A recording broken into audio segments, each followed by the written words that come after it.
ایک شخص آیا، یا رسول اللہ میرا باپ میرے پوچھے بغیر میرا مال خرچ کر لیتا ہے۔ آپ نے کہا بلاؤ۔ جب اسے پتہ چلا کہ میرے بیٹے نے شکایت کی ہے تو عرب کی شاعری تو مشہور تھی، انہیں دل میں کچھ اشعار پڑے۔ جو آیا تو جبریل پہلے آ گئے، یا رسول اللہ اللہ تعالیٰ کہہ رہے ہیں آپ اس سے پوچھیں وہ شعر بتاؤ تیرے کانوں نے تو نہیں سنے، تیرے دل میں آئے تھے اور اللہ نے سن لیے۔ اللہ کے نبی نے فرمایا بھائی تیرا انشاءاللہ کیس سنتے ہیں، لیکن پہلے وہ شعر سناؤ جو تم نے تو نہیں کہے زبان سے پر اللہ نے سن لیے ہیں۔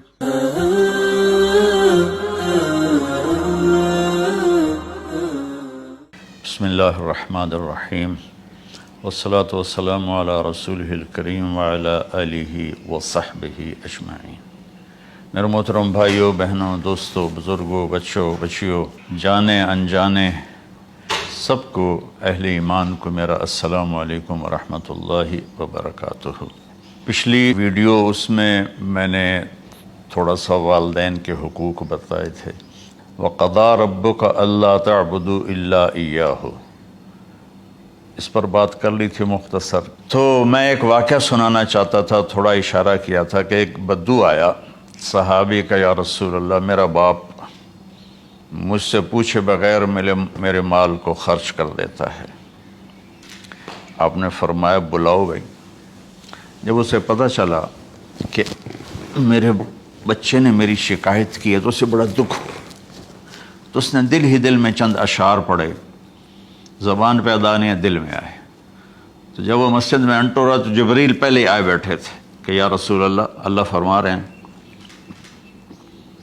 اس سے کہو کہ پہلے وہ اشعار سنائے جس کو اس کے کانوں نے نہیں سنا، لیکن اللہ نے من فوق عرش ہی سن لیا ہے، عرش کے اوپر اللہ نے سن لیا ہے۔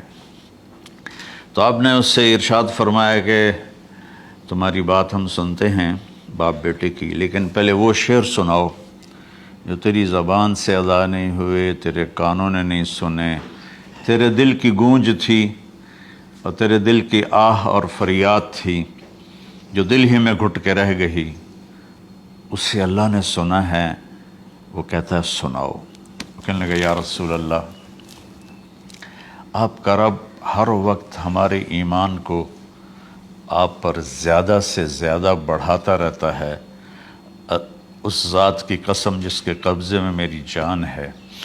یہ چند میرے دکھ بھرے خیالات الفاظ کی شکل میں ڈھلے، لیکن میری بزم تصور میں ہی رہے اور وہیں دفن ہو گئے، باہر نہیں نکلے، میری زبان سے ادا نہیں ہوئے، میرے کانوں نے نہیں سنا، آپ کے رب نے سن لیا۔ آپ نے کہا اچھا بتاؤ تو نے کہا کیا تھا؟ تو انہوں نے کہا جی میں نے بچے کی جب سنی شکایت میری کی ہے تو میں نے کہا تھا غضوتک مولودا وعلتک یافعا تعل بما اجنی علیک وتنہل وَإِذَا ذَاقَتْكَ بِالسُّقْمِ لَيْلَةً لَمْ أَبِتْ لِلسُّقْمِكَ إِلَّا سَاهِرًا أَتَمَلْمَلُ كَأَنِّي أَنَا الْمَتْرُوكُ دُونَكَ بِالَّذِي تُرِكْتَ بِهِ دُونِي وَعِنِي يَتَحْمَلُ تَخَافُ الرَّضَى نَفْسِي عَلَيْكَ وَإِنَّهَا لَتَعْلَمُ أَنَّ الْمَوْتَ وَقْتٌ مُؤَجَّلٌ فَلَمَّا بَلَغْتَ السِّنَّ وَالْغَايَةَ الَّتِي إِلَيْهَا مَدَى مَا فِيكَ كُنْتُ أُؤَمِّلُ جَعَلْتَ جَزَائِي غِلْظَةً وَفَظَاظَةً كَأَنَّكَ أَنْتَ الْمُنْعِمُ الْمُتَفَضِّلُ فَلَيْتَكَ إِن لَّمْ تَرَعْ حَقَّ أُبُوَّتِي فَعَلْتَ كَمَا الْجَارُ الْمُجَاوِرُ يَفْعَلُ فَأَوْلَيْتَنِي حَقَّ الْجِوَارِ وَلَمْ تَكُنْ عَلَيَّ بِمَالٍ دُونَ مَالِكَ تَبْخَلُ۔ میں بھی ترجمہ کرتا ہوں۔ اس کا میرے نبی پر کیا اثر ہوا کہ آپ کے ٹپ ٹپ آنسو گر رہے تھے اور آپ کی داڑھی آپ کے آنسوں سے تر ہو رہی تھی۔ یہ اتنا فصیح کلام ہے کہ عربوں کو بھی پسینہ آ جائے گا ترجمہ کرنے کے لیے، تو میں تو عربی نہیں ہوں، لیکن یہ فخر تو حاصل ہے، بھلے ہیں یا برے ہیں دو چار قدم ہم بھی تیرے ساتھ چلے ہیں۔ کچھ عرصہ اہل علم کی محفلوں میں بیٹھے، کچھ زبان کی شناسائی ہوئی، تو میں اپنی کم مائگی کے ساتھ اس کا ترجمہ کروں گا۔ وہ کہتا ہے غزوتک مولودا وعلتک یافعا، تعل بما اجنی علیک و تنحل، میرے بیٹے جس دن تو پیدا ہوا ہم نے اپنے لیے جینا چھوڑ دیا، ہوئے ہوئے ہوئے ہوئے، ہم تیرے لیے جیے۔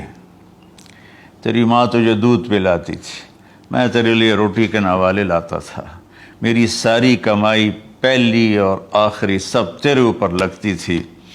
تجھے خوش دیکھتے تھے تو خوش ہوتے تھے، تجھے روتا دیکھتے تھے تو ہم روتے تھے۔ وَإِذَا ذَاقَتْكَ بِالسُّقْمِ لَيْلَةً لَمْ أَدْلِ سُقْمَكَ إِلَّا سَاهِرًا أَتَمَلْمَلُ، جب تو کبھی بیمار ہو جاتا تھا تو تیرے سرانے بیٹھ کر ہم ساری رات روتے تھے اور دعائیں کرتے تھے، یا اللہ ہمارے بچوں کو بچا لے، ہمارے بچوں کو صحت دے دے۔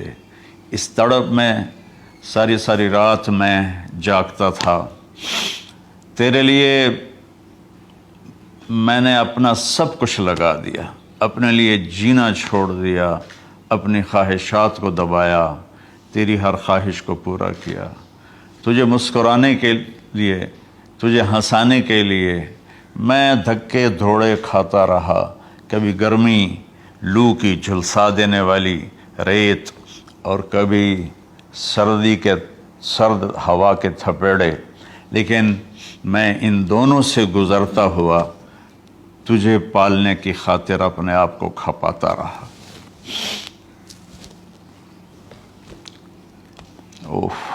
فلما بلغت السن والغایۃ التی الیہ مدی ما فیک کنت اؤمل، بیٹا میں نے اپنے ہڈیوں کا رس بھی تیرے اندر ڈال دیا، صرف کمائی نہیں، میں نے اپنے ہڈیوں کا رس تیرے اندر ڈالا، میں نے جو کچھ تھا تیرے اوپر قربان کیا۔ تجھے مسکراتا دیکھ کر میں اپنے غم بھولتا تھا، تجھے ہنستا دیکھ کر مجھے دکھ بھول جاتے تھے، اور پھر آہستہ آہستہ آہستہ میری ہڈیوں کا گودا، میری کمائی تیرے اندر گئی، اور تو ایک خوبصورت درخت کی طرح بڑھتا چلا گیا، بڑھتا چلا گیا، بڑھتا چلا گیا، بڑھتا چلا گیا، اور میری بڑھاپے نے کمر جھکا دی اور میں جھکتا چلا گیا، جھکتا چلا گیا۔ میرا خیال تھا کہ جیسے میں اس کی انگلی پکڑ کے چلتا تھا، اب میری باری ہے، یہ میری انگلی پکڑ کے چلے گا، جیسے میں اسے سینے سے لگاتا تھا، پیار کرتا تھا، جھولے جھلاتا تھا، باغ میں لے جاتا تھا، یہ ساری اس کی تعبیرات کے اندر داخل ہیں، الفاظ میں نہیں ہیں۔ تو مجھے خیال آتا تھا جب میں بوڑھا ہو جاؤں گا نا تو میرا بیٹا بھی مجھے ایسے ہی لے کے پھرے گا، میرا بیٹا بھی میری سنے گا۔ یہ 100 دفعہ پوچھتا تھا یہ کیا ہے، اور میں ہر دفعہ جواب دیتا تھا یہ ہے۔ تو اب میں بوڑھاپے میں اس سے بات کروں گا، یہ میری بات سنے گا، میں اس کو نوالے کھلاتا تھا، یہ مجھے روٹی کھلائے گا، میں اس کا انگلی پکڑ کے چلتا تھا، یہ میرا ہاتھ پکڑ کے چلے گا۔ میری کمر بڑھاپے نے جھکا دی اور میں ایک خشک پیڑ کی طرح ہو گیا، اور جوانی نے تیری کمر کو سیدھا کیا اور تو ایک تر و تازہ درخت بن گیا۔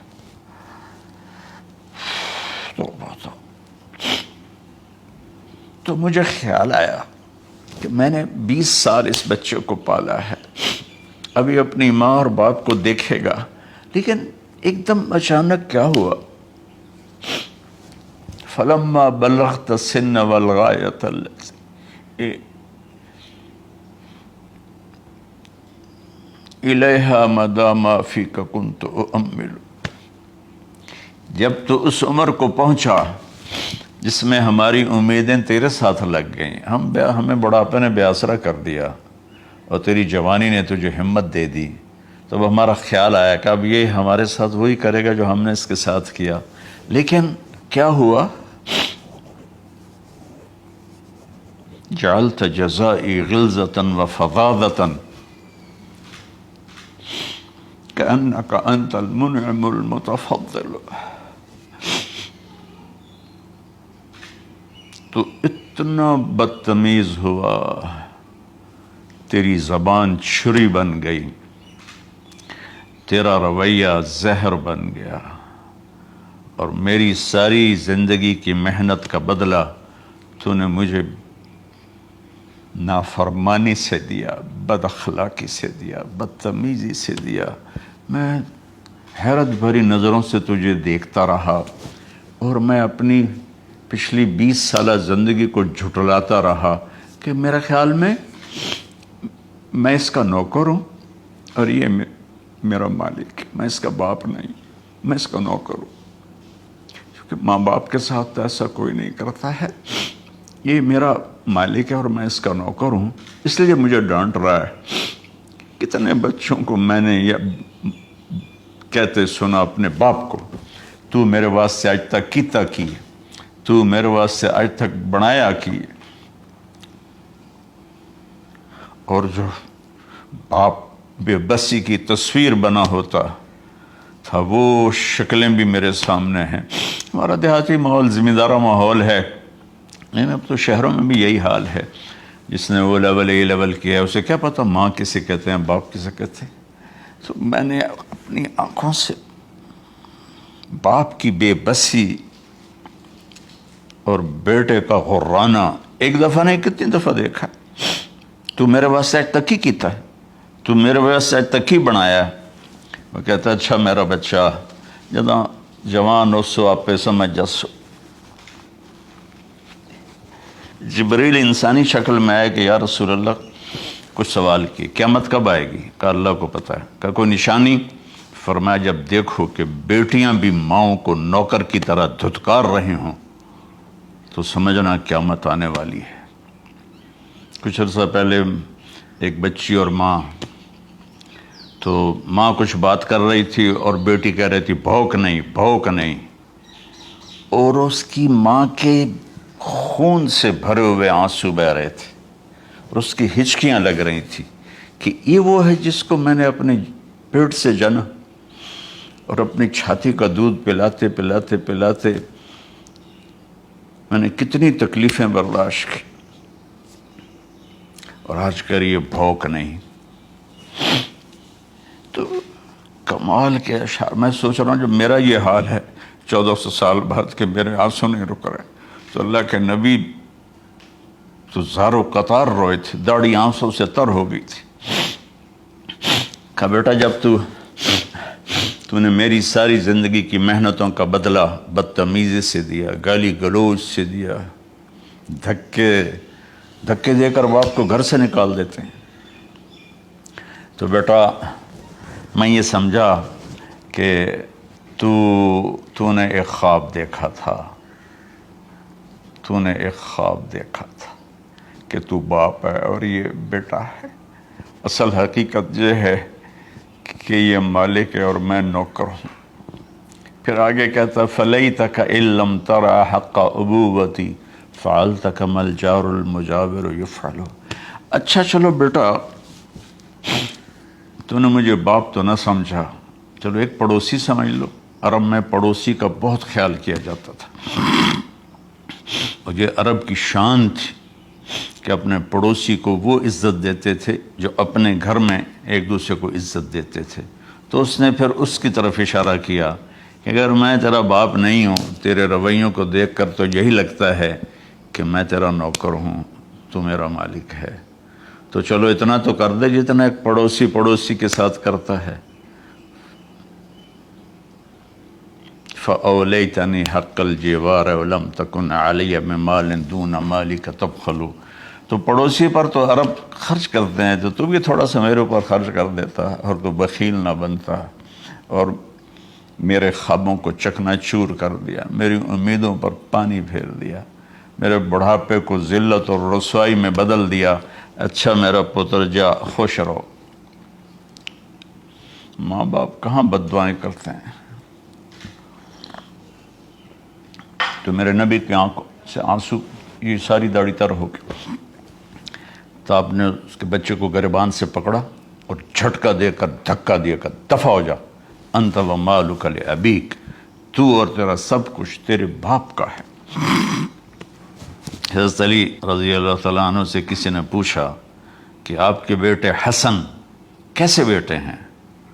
کہا حسن میرا وہ بیٹا ہے کہ جب میں چلتا ہوں تو میرے آگے نہیں چلتا، میرے پیچھے چلتا ہے۔ جب کہیں بیٹھنے کا موقع آتا ہے تو یہ پہلے نہیں بیٹھتا، پہلے مجھے بٹھاتا ہے پھر خود بیٹھتا ہے۔ جب کھانے پر بیٹھتے ہیں تو یہ روٹی کی طرف ہاتھ نہیں بڑھاتا جب تک میں نہ بڑھاؤں، یہ سالن کی طرف ہاتھ نہیں بڑھاتا جب تک میں نہ بڑھاؤں۔ میں کمرے میں ہوں تو یہ چھت پہ نہیں چڑھتا کہ میرے باپ کی بے ادبی ہو جائے گی۔ میں حالانکہ چھت پہ چڑھنا ضرورت کے لیے ہوتا ہے، لیکن قربان جائیں اہل بیت کے ایسے ہی اخلاق ہوتے ہیں، آل رسول ایسے ہی ہوتے ہیں۔ میرے عزیزوں، نوجوانوں سے کہہ رہا ہوں جن کے والدین زندہ ہیں، ہم تو محروم ہو گئے، وہ قبروں میں چلے گئے، لیکن میں اتنا مصروف رہتا ہوں۔ اب یہ کرونا کی وجہ سے گھر میں بیٹھے ہوئے ہیں، یعنی میری زندگی ایسے پہیے کی طرح گھومی ہے، اور پھر دل کی تکلیف، پھر اس کے ساتھ سر کا درد شدید۔ اس کے باوجود میں روزانہ 10 نفل اپنے باپ کے لیے پڑھتا ہوں، 10 نفل اپنی ماں کے لیے پڑھتا ہوں، اور 4 نفل اپنی خالہ کے لیے پڑھتا ہوں، کہ ساری زندگی سجدوں میں سر رکھ کے اس کا ثواب ماں باپ کو پہنچاؤں، تو ماں باپ کا حق ادا نہیں ہو سکتا۔